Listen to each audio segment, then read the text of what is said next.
what I really am. I am really a middle-aged, average body, out of shape mofo who knows better. And I'ma hold that. The fitness journey, I look at it like a relationship. Any good relationship that has gone bad. So you talk about that moment when you saw yourself and you like, this isn't me. There was a time where you were this. It's just like a relationship with a friend that you haven't called in a while. The hardest part is picking up the phone the first time and saying, hey, we've been on some BS. We need to talk. You always been my dog. I don't know how I let life get to me the way it's gotten to me, but this relationship, what you mean to me, is more than I've paid attention to lately. And so I want to apologize to myself because this ain't me and I don't have to accept it. Time to embrace change and be about that life. This is Dr. Batts with the About That Life podcast, the podcast about life or living intentionally forever. Now, we are moving into the month of June, and as you know, June is Men's Health Awareness Month.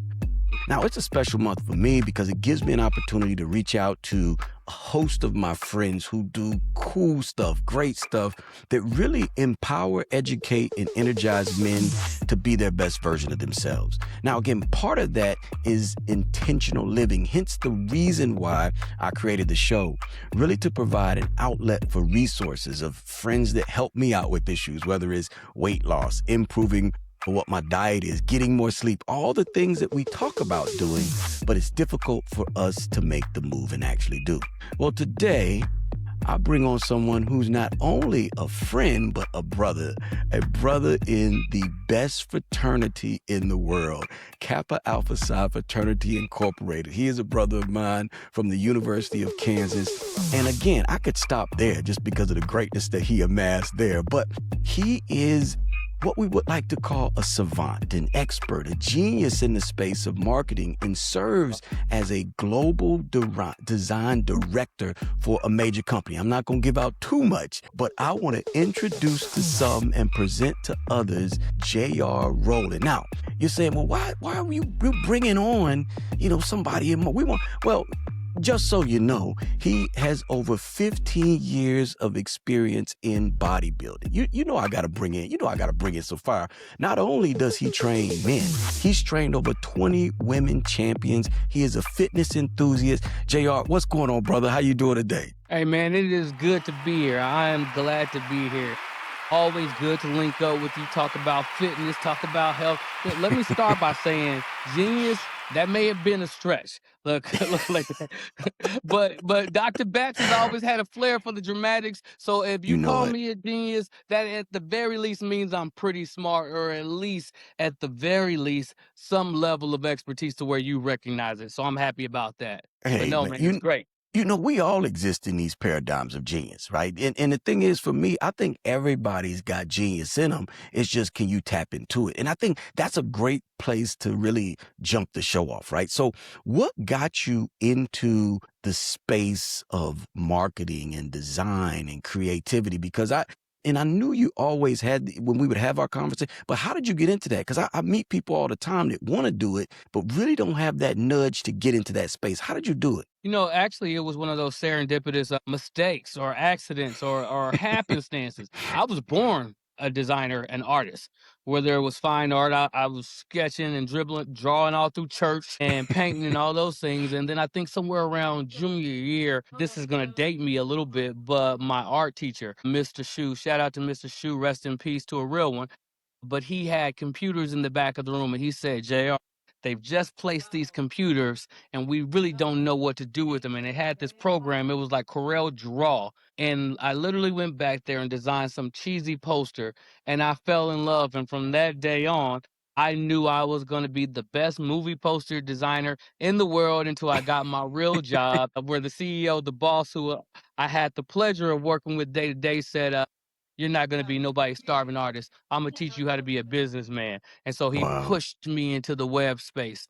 And I've been able to support myself and my family, very well based off of the guidance and the mentorship of another frat brother. And again, that's the beauty of our fraternity, right? It forces us to, wherever space we in, whether you flipping burger, you're gonna achieve. You're gonna be the best at what you do. And Yes, it's yes, it's you are. always this good rivalry that exists, right? And so in that space, I guess the next question, and I probably could have took it here, how did you, when you grew up, because you mentioned being in church, right? And being in church, and we all been there where, I had long church. You had a Sunday service, you had Sunday school, you had BTU, you had, church Back was at 6 long. p.m. 6 p.m., Back, Wednesday yeah. night, Friday night. So in that space, so growing up, how did you, and you talked about it in church, but growing up, what did that look like for you? Did you have outlets in the summer where you would, or once you came to understand, hey, this is something that I want to do, did you lean into it more,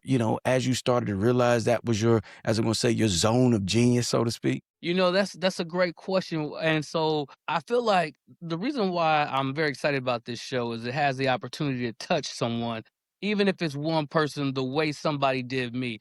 I didn't even know that art was my talent. You're growing up in church, and my father's a pastor. So you're doing all of those things that just come along with being in church all the time. But in the off times, when my parents weren't in church and they maybe tried to go out and steal a date or something with one another, they would send me to my grandma's house. So it'd be me, my brother, my sister, and my grandma's house. And I had a cousin, and he was like the absolute most talented dude that I knew at the time. He was an athlete, but he also was an amazing artist. And I just looked up to him so much. And so whatever he was drawing, I was in turn Mm-hmm. trying to draw like him. And I just, like somewhere around 4 or 5, it was like I had that ability, and he was probably older than me by about 8 or 9 years, and he just helped me cultivate it, and he just kept pushing me toward it, and to where it was like if I wasn't somewhere being a badass boy, I was somewhere drawing something. And when you're in church all day, I would just come loaded with a stack of paper and a Mm-hmm. pencil. I got to the place where my dad would make me listen after a while, but those first 5, 6 years, as long as I'm not cutting up, I'm drawing You people were in the good. pulpit, all that. Yeah, just You're go for good. Yeah, broke. no, I mean, and PKs, we got it bad. I'm a PK too. So it's Imma tell about you why we got it bad, though. Imma tell you why why we we got got it it bad. bad. The Let me know. reason we got it bad is not because we are bad. I tell this all the time. If you believe in spiritual warfare, the devil is after us twice as hard. He really wants to embarrass our parents. That's what Mm-hmm. he really wants. So he gives us this type of pressure that you'd have to be a PK to understand. Because I was never a drinker, but I've got my vices. I was never into drugs or stealing, but I've got my vices, and we Hey, can we hey, can hey, leave it that's at for the that. next show, man. We can That's leave not it at for this that. show, man. That's for the next show. We got to tell them about that next show. Okay, okay, okay. And I'll be here. I'll be here all week. Yeah. But I guess think about it. And that was beautiful how you articulated it was in the setting of family. It was my cousin looking up to him in that pathway for mentorship, which I think leads us into kind of the other thing that you do professionally, right? You are, and I've asked you for some workouts, some nutrition advice. I ain't get any, y'all, just so you know. So that's the other reason I got him on. Maybe I could get some fitness game. Have you I guys didn't ever get, been asked a question by somebody who knows the answer? That's what it's like when he asks me questions about fitness. Like, you ma- guys may not be able to tell from the neck down. Travis, Dr. Batch was walking around college looking like a built 30-year-old. And that's when we was like 21. I swear he looked like Priest Holmes from the Kansas City Chiefs when we were 20. I'm talking about but 2% th- body fat walking around lean. So when he that is, asks me questions, I just be like, all right, man, whatever. I don't no, really pay him any attention. it comes from a genuine place. Trust me, it comes from a genuine place. I come from a genuine place where you want me to feel like I'm needed when I really know I'm not. Now It's you like when the wife says, can you help me in the kitchen? Sure. Well, you want me to got pour the it, water? got it. It's one of Yeah. them. It's one of them. Yeah. It's one of Yeah. them. Oh, he just sitting there. Let me let him participate. It There ain't we like that go. because, and I think the reason why I asked, and you don't break your hand, pat yourself on the back, but I see some of the transformations in the people that you work with, both men and women. And for me, I understand that at a point in time in our lives, from a hormonal standpoint, it gets harder, right? Meaning I used to could go into the gym and, we both went to Kansas. Before a party, I'd hit like 25 push-ups, do some air squats, and I'm swole, I'm ready to rock, right? But For now, 3 hours. yeah, but for now, I got to give it a little bit more. I got to stretch before I do it. Oh, I got this. I got to do my red light therapy. It's this prep work that goes in. But when I see you, take them before and after pictures of both men and women, I know you've got, over 20 female champions, in bodybuilding, male champions. You have it all. So in that space, I really want you to describe how you got into that and how people come to find you and then another question, what are the biggest challenges or barriers that they have before they move and kind of get into fitness, so to speak? Oh, that's an excellent question. It was simple. I was about to have my first child, and I noticed that, and I had Olivia when I was 30, so I wasn't an old gentleman, but, older for most people having their first child. Hmm. And, I was going hard in the paint. It was New Year's Eve, and I had really just let loose that New Year's Eve, which now is embarrassing because my wife is like 7 months, 8 months pregnant, and she's gotta drive home because I've taken the whole year and just threw it away. I'm talking about I was out there bad. So, we're at, her cousin's house the next day, and I'm asleep on the couch, and somebody takes a picture of me on the couch, and I didn't realize how much weight I had gained. And the picture sent me to a place where I started to look for answers because I had continuously been in the gym. I've always been in the gym, but I had never had to focus on nutrition. And I didn't know nutrition. I thought what I was doing worked, but it was really based off of my age and based off of my genetics at the Hmm. time. So when I had to go back to this idea of, wait, you really don't know nutrition, especially nutrition for aesthetics. Like, to get out there and run, how to work out, you don't know how to eat. So I had to learn that. And one of my best friends from high school, she called me up. She said, "Hey, JR, I'm doing this bikini contest. I want you to come and support me." And the first thing I think to myself, how are you doing a bikini contest? Not that she had a bad body, but it was like this was not her style. This wasn't her style. Oh, But I this go to her wow. show and I can't believe what she was able to do with her body. And so she introduced me to her trainer, which is now a lifelong friend of mine now. We even went into training business together, and I became a student.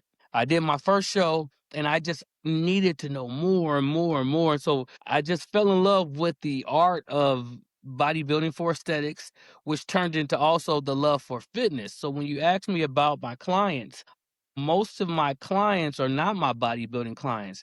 They're my clients who want to regain their health, who want to lose weight, who are very busy professionals Hmm. because that's my preference. Because most of my bodybuilders, especially the women, and this isn't a biased comment I'm about to make, but it's true. They're either running from something or running to something. Rarely ever does a woman come to me wanting to train for a show where she's not either chasing something or running from something. And it's if I were to ask her the question, she can almost always tell me exactly what it is that she's running from or running toward. With my guys, it's slightly different because guys are doing things like so that I can maybe translate this to the workplace. If I feel like if I can do this, like my family can look up to me in a way and I can be the example. So they body build for a very different reason. But when you talk about just the health portion, everybody's trying to live longer. Everybody's trying to have their best life. And I have what I call excuses and I have reasons. And so if you tell me as a professional and you're a single mom or even a wife and you've got 3 children and you got to get them out the door at this time, my goal and my job is to figure out how we can build a schedule around what you have to do. Because it's not an Hmm. excuse that you couldn't wake up at 4 a.m. You didn't go to bed until midnight. If you wake up and go work out at 4 a.m. before your job, you're going to have a terrible workout and your body's going to Right. start responding. You're not going to, like, your cortisone levels will be high. And I know I'm going on a tangent, but I No, just no, say all no. that to say that the transformations that people achieve when I work with them, that's why I do it. That's why I do it. And I think for me, that's the most attractive component of it, right? That is, you have removed self from the equation and you're generally helping people. And what you can do is when you look at their faces, when they take that before, they're happy, right? They're not Yes. upset. They're happy they made the choice. But then that after image where they see that version of themselves that they see up here now actually look back in the mirror. And I think a lot of us have that photo moment, right? Because cameras are now so ubiquitous and with your phone. And my wife reminds me of an image that I took. We were in Jamaica somewhere with some friends of ours, and I took a picture. Actually, it was a couple of cats that I ran track with, and they took a picture of me. And on the picture, what happened was my belly looked a little larger than I like, right? And so I looked at that image and I had a shirt on. That was it. I had a shirt on. I was I'm bald now, but I was balding and I hadn't cut it. My belly was out and not Oh, so you was out. rough, But cause I already know yeah, what it's like. You go about 4 days, yeah, it yeah. get crazy. So in my head, I was like, I didn't think I looked like that. Because I always thought, I always have this image in my head. But once I saw it, and then one of my friends up here who's a trainer, shout out JT, I coached his sons in football, but he talks about, again, that image where he was, asleep one day and he looks at this picture and he's like, that's not me, right? And I think a lot of us who especially play sports or been active have this idea in our head of who we are, but when we look in the mirror and there's this disconnect that occurs, it's hard to take that out. And for some of us, like you said, we're like, I can't change it, right? It's gotten too far. For others of us, it's empowering. It says, okay, how do I reshape my life to fit the person that I want to be? How do I surround myself with people that are like-minded? How do I create a strategy to where I don't create barriers towards health? And I think, as we move into this next phase of the conversation, that was one of the things that was the most striking. So in March of this year, the Journal of American College of Cardiology came out with their first ever, statistics edition, right? And normally the journal is great, right? It brings up, interesting cases and all this. But this stats was really us as cardiologists getting a report card.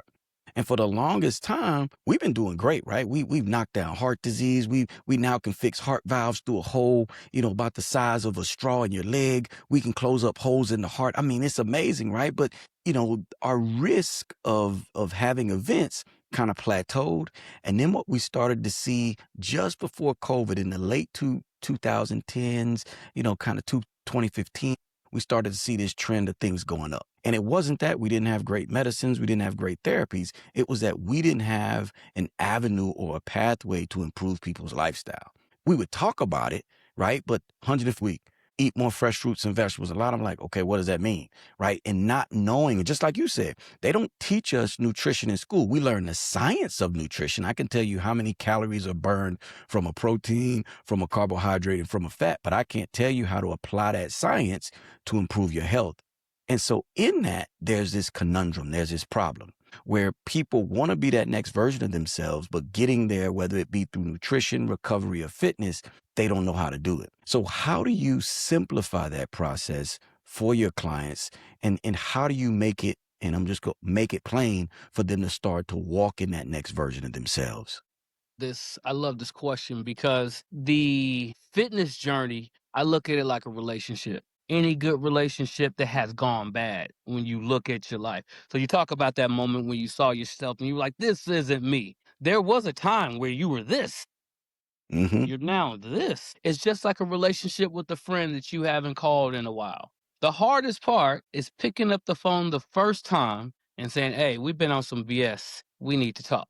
You always been my dog. I don't know how I let life get to me the way it's gotten to me, Mm, but this relationship, what you mean to me as a friend, what you mean to me as fitness, what you mean to me as myself speaking to myself is more than I've paid attention to lately.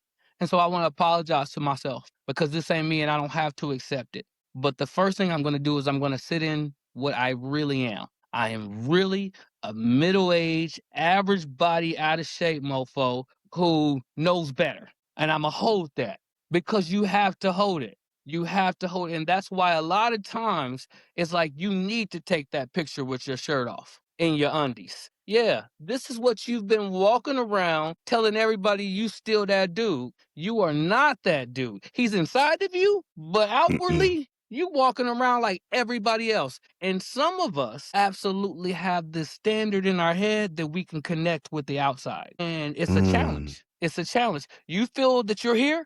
Prove it. prove it. Wow. And I'm going to give you the steps to prove it. I'm going to give you the opportunity to prove it. And every day, it's just like any other relationship. Man, if I've been away from my children for a week, daddy needs to come home and put in some time. If I've been Mm-hmm. away on business for a week, when I come home that next week, I can't have anything planned. There is no, oh, I'm going out and kicking it with the fellas this week. I got to Right. reconnect. I got to put in time. Who trying to go out to eat?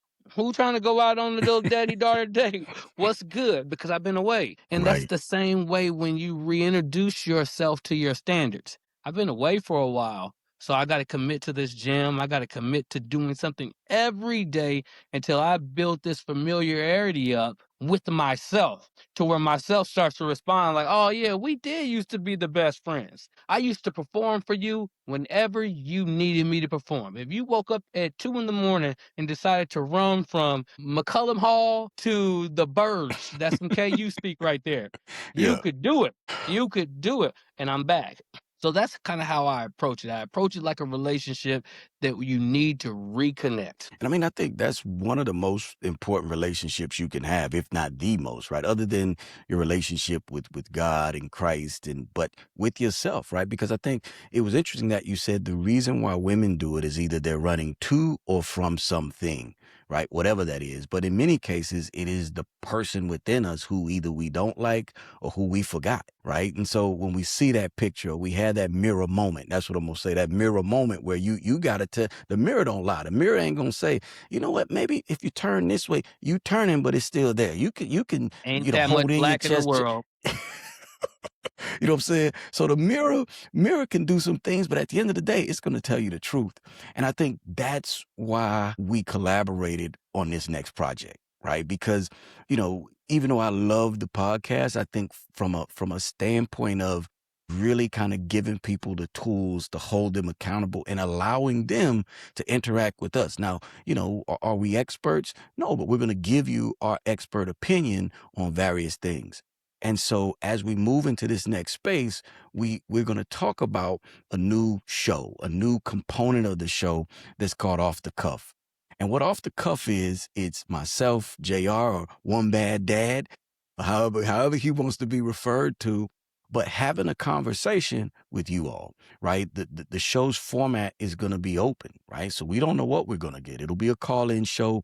We're working on it. And really, from me, you're going to get a little bit of the science. You'll get some structure, right? But from my colleague, from my co-host, I want you to get what he just said, those type of things.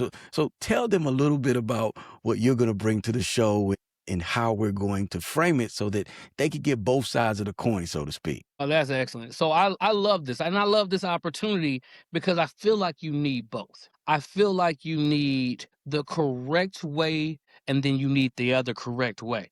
Because see, here are the facts and here's the truth. And they're running parallel. The fact is that your blood pressure is high. The truth is you eat too much salt. You need to cut down on the sugar, Cookie Monster.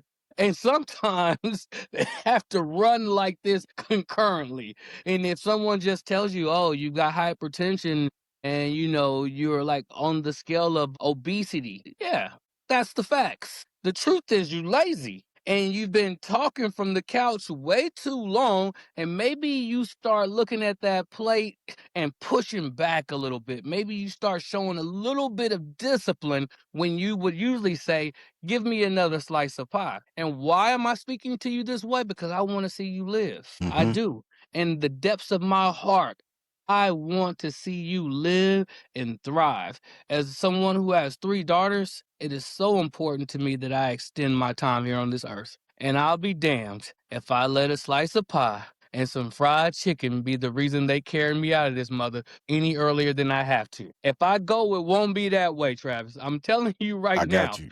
If I I got you. go, it won't be because of I, something that was on my plate. I remember you told me how you wanted to go. We'll save that for another show. We'll save I that hate that for you remember that, but that shows me that you are equally on BS. That shows me that you are equally on BS. That's another show.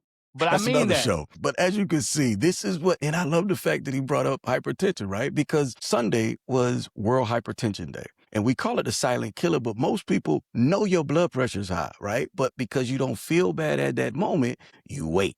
And when you wait, what happens? Well, then you start to develop changes to the muscle of your heart. Then you start to develop changes to your blood vessels. Then you start to get the headaches. Then you start to get the blurry vision. And then by the time I see you, there has been so much damage, what we call end organ damage that has occurred. I'm not saying pushing from the plate and doing all those things will help, but now we got to try to fix what didn't need to be broken in the first place. So I think the off the cuff show, the real goal there is really to embody this structure of accountability, right? I And love let me how he cut in said, really fast because go see, ahead, go ahead. what he didn't want to say to you guys is you didn't want to come and see him until your mans wasn't working. That's when you came and seen Dr. Bass.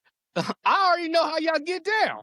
I'm used to y'all. I've grown up around you. I know your type. You were like, "Oh, my head be hurting a little bit, but I'm straight, but I'm straight. Everything be like, but I'm straight. But as soon as you look down and you're not getting that work, you be like, I gotta go to the doctor. I know why you came, but that's all right because you're coming to the right place and Dr. Bass is gonna get you right. But again, we've got to be honest. What was that trigger that made you finally take it serious? It's Right, usually a performance issue. It's usually right. a performance issue.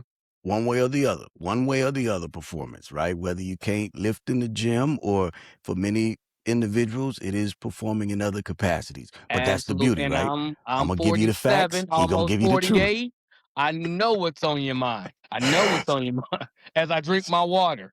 Yeah, I finished mine. I need to start guzzling this. Like I said, this new format is going to be one that's going to be open. We will send more information out. It'll occur later in the month of June, and the reason being is we're bringing in a producer. We'll tell you more about him to really get the show the traction and the structure that we need. But if anything else, you're gonna see both myself.